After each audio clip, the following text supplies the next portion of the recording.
RMS Lusitania, the Cunard Line's greatest achievement in 1906. She was also the fastest ship on the Atlantic and the largest passenger liner until the completion of RMS Mauretania 3 months later.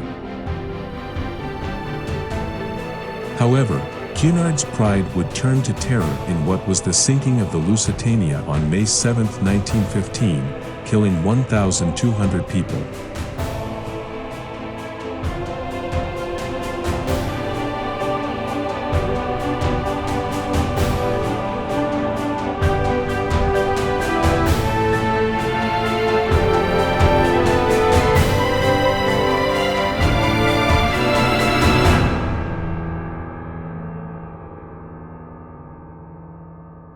At the beginning of the 20th century, the growing competition from rival transatlantic passenger companies, particularly the German one, which had bigger, faster, more modern and more luxurious ships than Cunard, and were better positioned, departing from German ports, from Europe to North America. The Lusitania and Mauretania were ordered by Cunard, responding to increasing competition from rival transatlantic passenger lines, particularly the German NDL and Hamburg America Line. NDL's Kaiser Wilhelm der Grosse won the blue ribbon of Cunard's RMS Campania in 1897. Cunard saw its passenger numbers affected as a result of the so-called Kaiser-class ocean liners.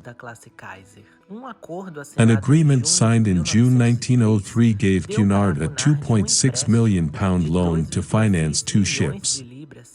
This amount would be repayable to the government in 20 years at a favorable interest rate. In return, the ships would be built to Admiralty specifications so they could be used as auxiliary cruisers in wartime. Previously, Cunard decided to use a new propulsion system on its newest pair of ships, RMS Carmania and RMS Caronia. Caronia was equipped with traditional steam engines, and this was the best known and most reliable technology at the time. A test would be carried out with the installation of turbines on Carmania, which was already under construction. The result was a ship 1.5 knots, 2.8 kilometers per hour, faster than her conventional sister Caronia, with the expected improvements in passenger comfort and operating economy. The ship was designed by Leonard Pescott and built by John Brown and Company of Clydebank in Scotland. The ship's name was taken from an ancient Roman province in the west of the Iberian Peninsula, the region that is now southern Portugal. The name had also been used by an earlier ship built in 1871 and sunk in 1901, making the name available to the Cunard giant. Pescott built a large model of the proposed ship in 1902, showing a 3-funnel design. A 4th funnel was implemented in the design in 1904, as it was necessary to vent the exhaust from additional boilers installed after the steam turbines had been installed. The original plan called for 3 propellers, but this was changed to 4 because it was felt that the required power could not be transmitted by just 3. 4 turbines would drive 4 separate propellers. To improve efficiency, the 2 inner propellers turned inward, while the 2 outer ones turned outward. Work to refine the hull shape was carried out in an experimental tank. As a result of experiments, the ship's width was increased by 10 feet, 3 meters, from what was initially intended, to improve stability.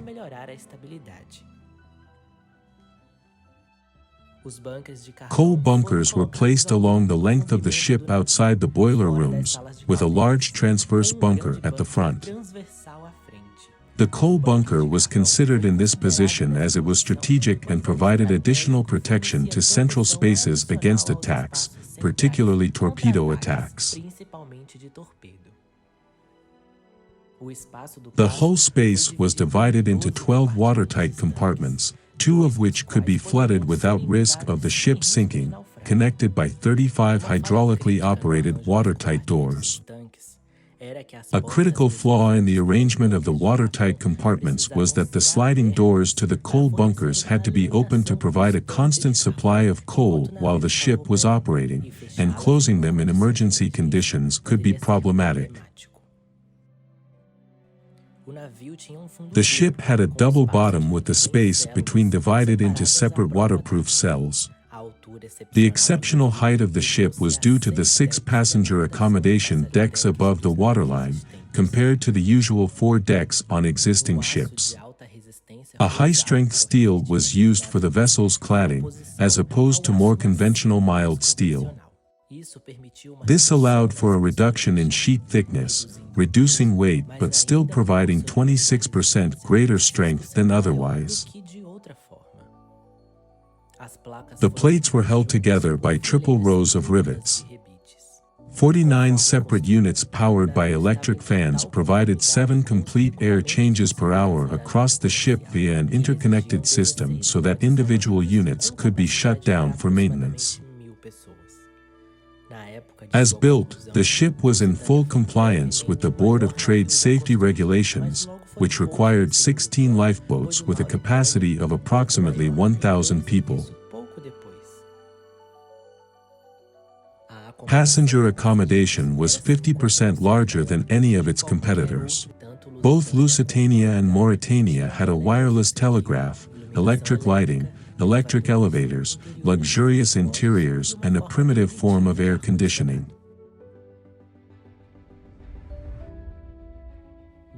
At the time of her introduction to the North Atlantic, both the Lusitania and Mauritania boasted among the most luxurious, spacious, and comfortable interiors afloat. Scottish architect James Miller was chosen to design the interiors of the Lusitania. Miller chose to use plaster to create interiors, unlike those at Mauritania which were wood-paneled. The result was that the overall impression given by Lusitania was brighter than Mauritania. The ship's passenger accommodation was spread over 6 decks. As seen on board all passenger ships of the time, first, second and third class passengers were heavily separated from each other. According to its original configuration in 1907, it was designed to carry 2,198 passengers and 827 crew. Cunard Line prided itself on a passenger satisfaction record.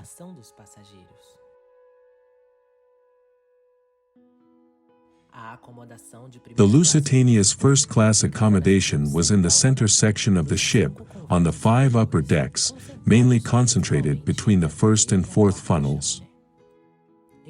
In common with all major ships of the period, the Lusitania's first-class interiors were decorated in a mix of historic styles. The first-class dining room was the grandest of the ship's public rooms, arranged on 2 decks with an open circular pit in the center and crowned by an elaborate dome. The lower floor measuring could accommodate 323 people, with a further 147 upstairs. The walls were finished with carved mahogany panels in white and gold. The only concession to marine life was that the furniture was bolted to the floor, which meant that passengers could not arrange their seats for personal convenience. All other first-class public rooms were situated on the decks of the boats and comprised a sitting room, reading room, smoking room, and balcony cafe. This would have been a rarely used feature given the often harsh climate of the North Atlantic.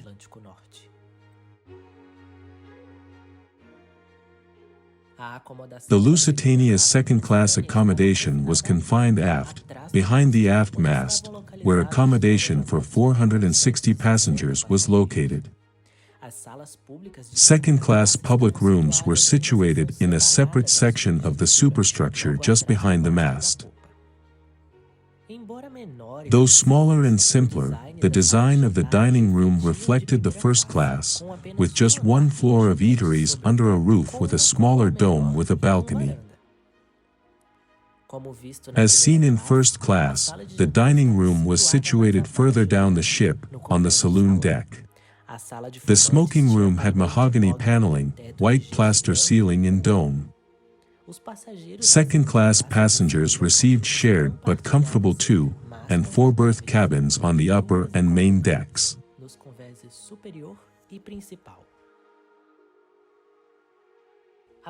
The main source of income for transatlantic lines, the third class on board the Lusitania, was praised for the improvement in travel conditions it provided to emigrant passengers.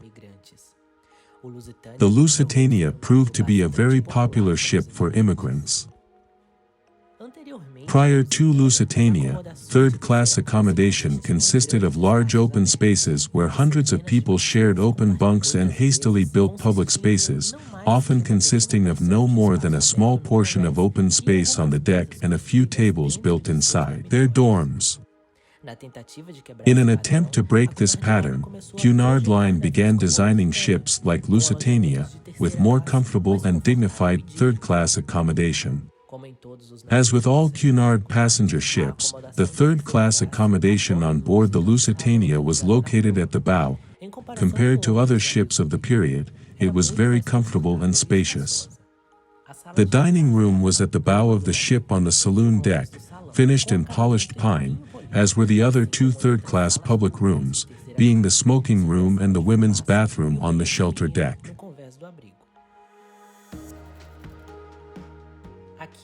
The keel of the Lusitania was laid on August 17, 1904. The ship could easily be distinguished in photographs through the flat-top fans used on the Lusitania, while those on the Mauretania used a more conventional rounded top. The shipyard at John Brown had to be reorganized because of her size so that she could be launched diagonally across the widest available part of the River Clyde where it met a tributary, giving more space for the launch. Construction began at the bow towards the rear of the ship, rather than the traditional approach of building both ends towards the middle. This was because designs for the stern and engine layout were not finalized when construction began. The ship's arbor anchors were attached to 330 fathoms of current. The turbines were 7.6 m long with 3.7 m diameter rotors. The 5 m 3-blade propellers were installed and then clad in wood to protect them during launch.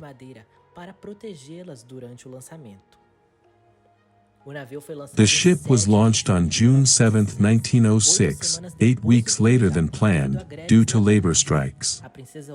Princess Louise was asked to name the ship, but she was unable to attend, so the honor went to Inverclyde's widow Mary. The launch was attended by 600 guests and thousands of spectators. At launch, propellers were installed, an unusual practice as they could be damaged when colliding with another object at launch. Testing of the ship's engines took place in June 1907 before full tests scheduled for July. The ship reached speeds of 25.6 knots, 47.4 kilometers.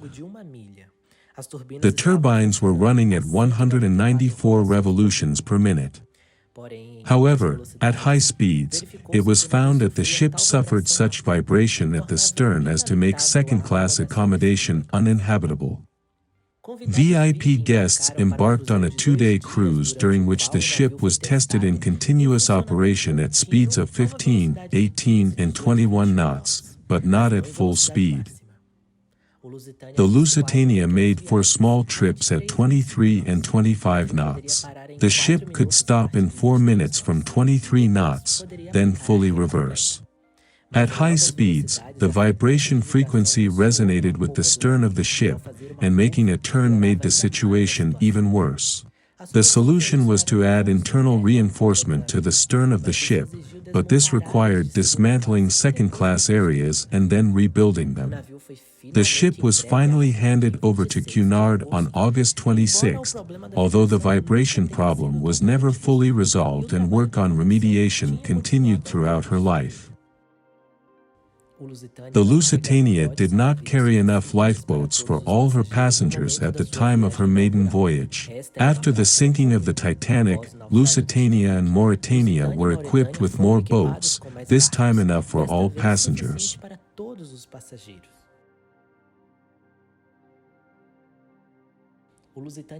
The Lusitania docked at Liverpool's wharf for her maiden voyage at 4:30 p.m. on Saturday, September 7, 1907. At the time, the Lusitania was the largest ocean liner in service and would remain so until Mauretania's introduction in November of that year. A crowd of 200,000 people gathered to watch her leave that night for Queenstown, where she was to board more passengers.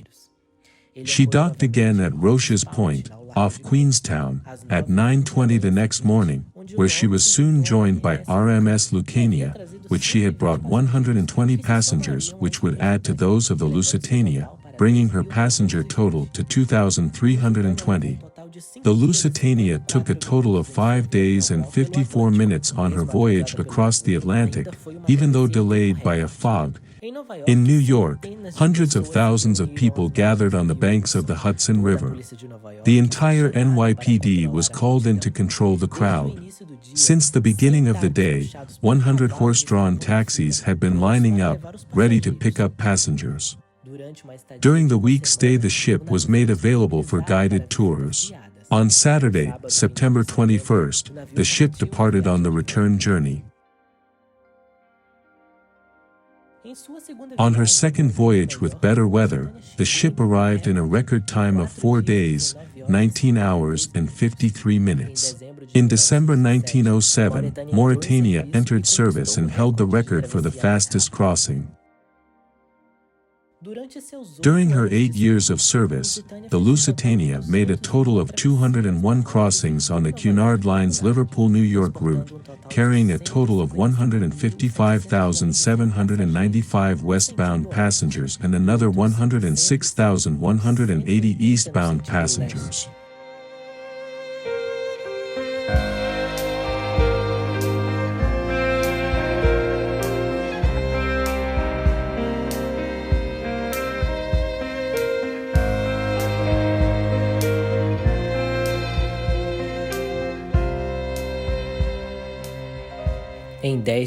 On January 10, 1910, Lusitania was on a trip from Liverpool to New York, when, 2 days after the trip, he encountered a wave 23 meters high. The design of the ship's bow allowed her to break waves instead of riding on them.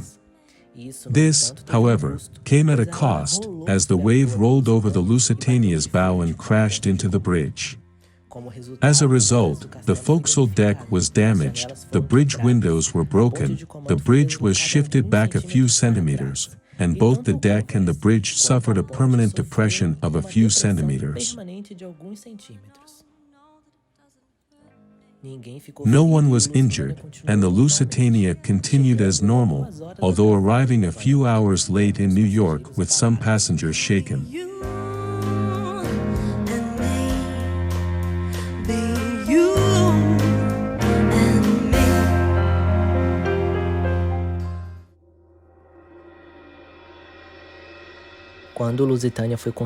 When the Lusitania was built, her construction and operating expenses were subsidized by the British government, on the condition that she could be converted into an armed merchant cruiser if necessary.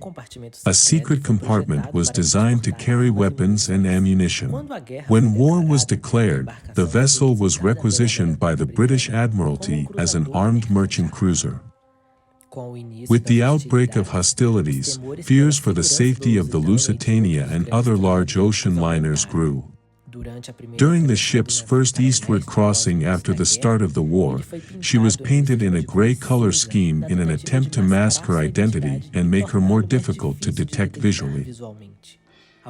Some ships ended up being used as troop transports, while others became hospital ships. However, the Lusitania remained in commercial service. Some economy measures for the ship were taken. One was the closing of its boiler room number 4 to save coal and staff costs. This reduced her top speed from over 25 knots to 21 knots. With the apparent dangers being put aside, the ship's disguised paint scheme was also dropped and she was returned to civilian colors. Her name was chosen in gold, her chimneys were repainted and her superstructure was painted white again. One change was the addition of a bronze-colored band around the base of the superstructure just above the black paint. In early 1915, a new threat began to materialize: the submarines. The British declared the North Sea a war zone in November 1914. On February 4, 1915, Germany declared the seas around the United Kingdom and Ireland a war zone. From February 18, Allied ships in the area would be sunk without warning. The Lusitania was scheduled to arrive in Liverpool on March 6, 1915. The Admiralty issued its specific instructions on how to avoid submarines. HMS Lewis and HMS Lavrock moved to escort the Lusitania. However, Captain Dow of the Lusitania refused to give his own position and proceeded to Liverpool without an escort. Captain Dow, apparently suffering from stress from operating his ship in the war zone, left the ship. Cunard later explained that he was tired and very sick. He was replaced by Captain William Thomas Turner, who had already commanded Lusitania, Mauretania, and Aquitaine in the years before the war. On April 17, 1915, Lusitania left Liverpool on her 201st transatlantic voyage, arriving in New York on April 24. The embassies decided to warn passengers before their next crossing not to board the Lusitania. The Imperial German Embassy placed a warning advertisement in 50 American newspapers, including those in New York. Travelers who intend to embark on the voyage across the Atlantic are reminded that there is a state of war between Germany and her allies, with Great Britain and her allies. The war zone includes waters adjacent to the British Isles, that, according to the formal notice given by the Imperial German government, ships flying the flag of Great Britain, or any of its allies, are subject to destruction in these waters, and that travelers sailing in the war zone do at your own risk. German Imperial Embassy in Washington, D.C., April 22, 1915. This notice was printed alongside an advertisement for the Lusitania's return voyage, which has led many to interpret this as a direct message to the Lusitania. The ship departed Pier 54 in New York on May 1, 1915 at 12:20 p.m. A few hours after the ship's departure, the Saturday night edition of the Washington Times ran 2 articles on its front page, both referring to these warnings. On May 7, 1915, the Lusitania was nearing the end of her 202nd crossing, bound for Liverpool from New York. On board her were 1,266 passengers and a crew of 696, which combined totaled 1,962 people. She was sailing parallel to the south coast of Ireland, and was about 18 kilometers from Old Head of Kinsale, when the liner crossed in front of the U-20 at 14:10. Walter Schwieger, the submarine's commander, gave the order to fire a torpedo.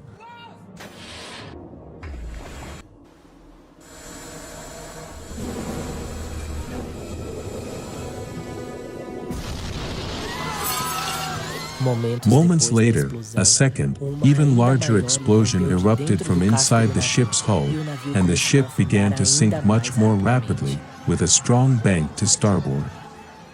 Almost immediately, the crew struggled to launch the lifeboats, but the sinking conditions made their use extremely difficult and in some cases impossible, due to the severe tilt of the ship. In an attempt to escape from the interior of the ship, some people tried to leave the elevators, but the ship's power went out and they were trapped and condemned to go to the bottom of the Atlantic with the ship.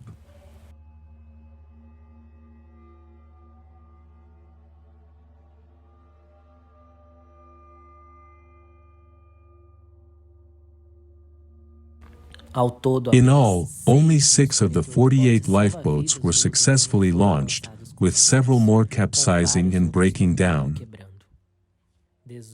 18 minutes after the torpedo hit, the ship's bank leveled off and she sank, with the funnels and masts the last to disappear. Of the 1,962 passengers and crew aboard the Lusitania at the time of the sinking, 1,198 lost their lives. The ship's distress signals brought the survivor count to 764, 3 of whom later died from injuries sustained during the sinking. A British cruiser HMS Juno, who had heard of the sinking shortly after the Lusitania was hit, left her berth in Cork Harbour to provide assistance. The next morning, news of the disaster spread across the world. While most of those who died in the sinking were British or Canadians, the loss of 128 Americans in the disaster outraged many in the United States. The sinking caused an international outcry. On May 8, a German spokesperson issued a statement saying that the Lusitania carried war contraband, and also because it was classified as an auxiliary cruiser, thus Germany had the right to destroy it regardless of any passengers on board. As it is listed as an auxiliary warship, the Lusitania could eventually be carrying ammunition in its holds, especially in its secret compartment. This would already explain the reason for the second explosion reported on the ship. The Lusitania was in fact officially listed as an auxiliary warship, and her cargo included some 4,200,000 rifle rounds, which were openly listed as such in her cargo. The New York Times published all the details of the ship's military cargo. Cunard Line deputy manager Herman Winter denied the allegation that she carried ammunition, but admitted that she carried small arms ammunition and that she had carried such ammunition for years. The fact that the Lusitania carried shells and cartridges was not disclosed to the British public at the time. In the United States, President Woodrow Wilson refused to declare war immediately. His main objective was to negotiate an end to the war. During the weeks after the sinking, the issue was hotly debated within the government. Wilson continued to insist that the German government apologize for the sinking, and promised to avoid any similar occurrence in the future. A German ruling on September 9, 1915 stated that attacks were only allowed on ships that were definitely British, and no attacks on passenger ships should be allowed. A fabricated story circulated that in some regions of Germany, schoolchildren were given a holiday to commemorate the sinking of the Lusitania. Nearly 2 years later, in January 1917, the German government announced that it would again carry out full unrestricted submarine warfare.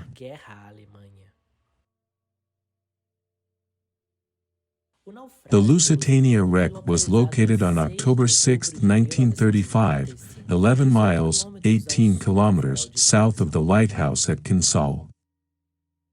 The ship lies on her starboard side in about 305 feet, 93 meters, of water. The wreck is severely collapsed to starboard due to the force with which it hit the bottom, along with winter tidal forces and corrosion in the decades since the wreck.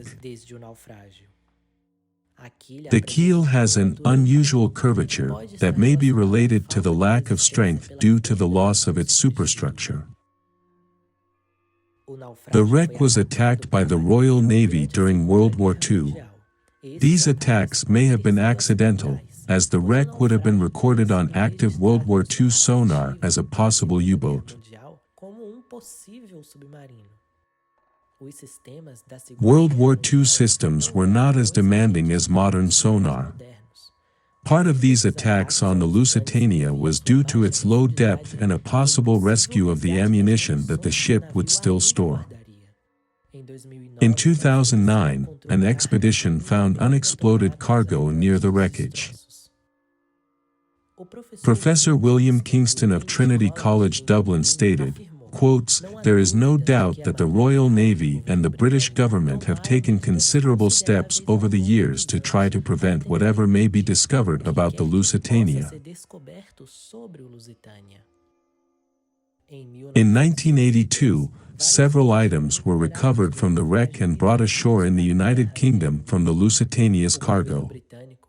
The British government, which claimed to have admiralty rights over the recovered items, a judge eventually ruled that the Crown has no rights to shipwrecks outside British territorial waters, even if recovered items are later brought to the UK. To this day, many mysteries still surround the Lusitania. British authorities knew that a German submarine was on the Lusitania's path, but why couldn't they divert the ship to a safer route? Did they fail to provide a destroyer escort?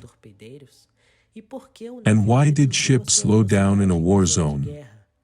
How did such a large ship sink so quickly with a single torpedo attack? The Lusitania may not be more famous than the Titanic, but this ship certainly carries a wave of unanswered questions.